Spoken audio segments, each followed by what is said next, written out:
materi kali ini saya mau membahas hal yang sebenarnya ini penting, tapi terkadang itu luput ya, terutama dalam tempat kita bekerja. Nah, di sini rekan-rekan perlu memperhatikan mengenai hal-hal yang luput ini. Oke, langsung saja kita bahas mengenai pelecehan seksual, terutama di tempat kerja. Oke, sebelum kita masuk pada materi tersebut, saya mau tanya dulu nih, di sini rekan-rekan sebenarnya tahu nggak sih apa maksud dari pelecehan seksual itu? Kemudian apa aja sih bentuk-bentuk dari pelecehan seksual itu? Nah, mungkin setelah rekan-rekan tahu ya definisi maupun bentuk-bentuk dari pelecehan seksual, tapi mungkin masih ada yang bingung nih, apa aja contoh-contoh kasus dari pelecehan seksual? Ya, kita simak ya, akan dibahas pada segmen kali ini. Menurut Farley, pelecehan seksual adalah tindakan rayuan seksual yang tidak dikehendaki penerimanya atau korbannya, di mana rayuan tersebut muncul dalam beragam bentuk, baik yang halus, kasar, terbuka, secara fisik maupun verbal, dan bersifat searah.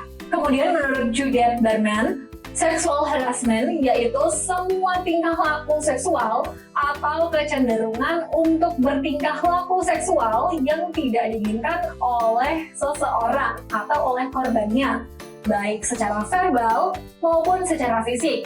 Nah, itu tadi arti dari pelecehan seksual. Jadi kalau kita simpulkan, pelecehan seksual itu adalah suatu tindakan baik itu secara fisik ataupun secara verbal ya, maupun non-verbal pastinya, yang mengarah pada hal-hal yang berbau seksual yang tentunya tanpa persetujuan dari korbannya. Nah, kemudian dilihat dari klasifikasi pelecehan seksual. Ternyata ada juga nih klasifikasinya. Langsung aja ya kita bahas. Yang pertama yaitu pandangan mata. Nah, mungkin di sini rekan-rekan tidak menyadari ya kalau ternyata dari pandangan mata itu bisa merujuk ke pelecehan seksual. Oke, apa aja sih contoh-contohnya pelecehan seksual pada klasifikasi pandangan mata? Yang pertama, tatapan ke seluruh tubuh dari atas ke bawah maupun dari bawah ke atas. Nah, itu ya. Oke, kemudian tatapan pada bagian-bagian tubuh tertentu. Nah, tindakan lainnya yang paling bisa kita rasakan yaitu tatapan yang disertai dengan kerlingan mata atau kedip mata.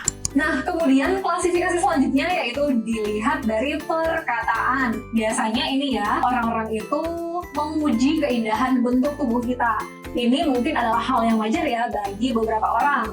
Tapi mungkin bagi beberapa orang tertentu, kalau misalkan dipuji keindahan bentuk tubuhnya, dia itu bisa merasa risih, merasa tidak nyaman, bahkan terganggu. Nah, di sini rekan-rekan perlu berhati-hati dalam memuji keindahan bentuk tubuh seseorang. Kalau misalkan teman-teman mau memuji, kita perlu perhatikan dulu, apakah orang yang akan kita puji keindahan bentuk tubuhnya itu adalah orang yang dekat dengan kita atau bukan. Apakah dia adalah rekan kerja kita yang sudah akrab dengan kita atau bukan. Jadi perlu berhati-hati ya rekan-rekan.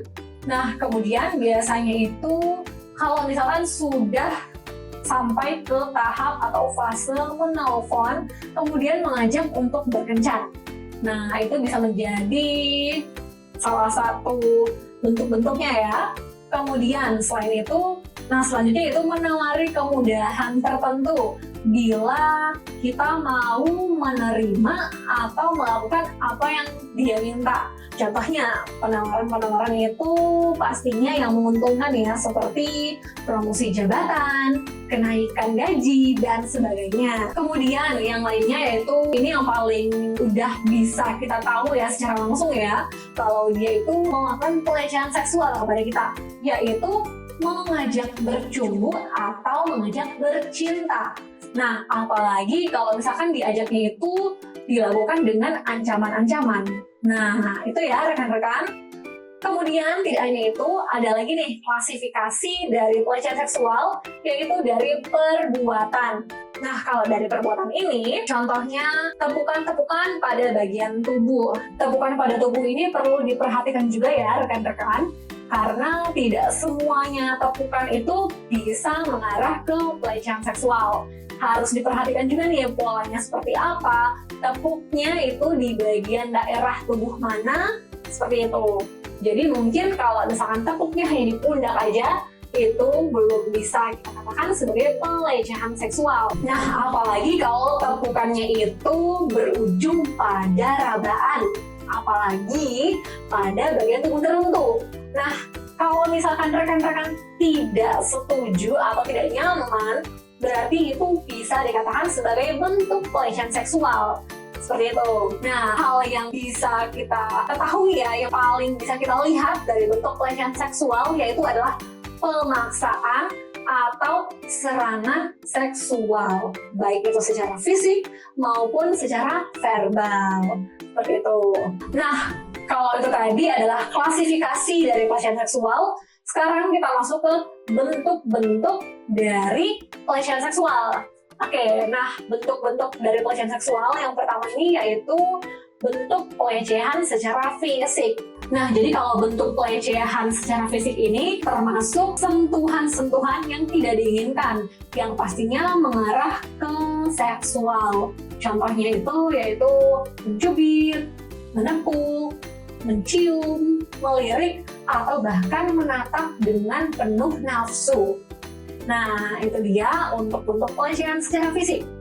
Oke, selanjutnya yaitu bentuk pelecehan secara lisan atau semua ya yang termasuk ucapan secara verbal maupun komentar-komentar yang tidak diinginkan tentang kehidupan pribadi atau penampilan ya pastinya ya, atau mungkin bisa dijadikan lelucon, bahkan komentar-komentar bernada seksual. Nah, itu bisa jadi bentuk dari pelecehan seksual secara lisan. Ada lagi nih satu bentuk pelecehan seksual, yaitu adalah pelecehan isyarat. Nah, gimana sih pelecehan isyarat ini? Jadi pelecehan isyarat ini atau non-verbal itu termasuk bahasa tubuh ya, atau gerakan-gerakan tubuh yang bernada atau berbau seksual. Biasanya itu contoh-contohnya yaitu perlingan mata yang berulang-ulang, atau mungkin isyarat dengan jari, atau menjilat bibir sambil melihat korbannya. Seperti itu. Oke, tidak hanya itu ternyata ya rekan-rekan, masih ada lagi bentuk-bentuk pelecehan seksual yang lainnya. Ya, selanjutnya yaitu pelecehan secara tertulis atau berupa gambar. Nah, jadi dengan pelecehan seperti ini, biasanya pelaku mengirimkan gambar ya, mengirimkan konten kepada korbannya atau menampilkan gambar-gambar yang berbau pornografi atau mungkin video yang bisa dikirimkan by chat atau mungkin dari media komunikasi lainnya. Nah, selanjutnya yaitu ada pelecehan psikologis atau pelecehan secara emosional. Nah, itu gimana sih bentuk pelecehannya? Oke, jadi pelecehan ini terdiri atas permintaan-permintaan dan ajakan-ajakan yang terus-menerus dilakukan oleh pelaku. Nah, ajakan-ajakan itu pastinya tidak diinginkan oleh korbannya. Atau juga biasanya ya, ajakan-ajakan kencan yang tidak diharapkan, penghinaan, atau bahkan celaan yang bersifat seksual. Ya, itu tadi untuk segmen pertama kita yang membahas mengenai definisi, bentuk-bentuk, dan juga contoh dari pelecehan seksual. Semoga rekan-rekan bisa semakin waspada dan juga menyadari pelecehan seksual yang terjadi di tempat kerja. Semoga menambah ilmu rekan-rekan ya. Jangan lupa untuk selalu mengikuti materi di segmen selanjutnya. Tetap semangat dan salam sakti!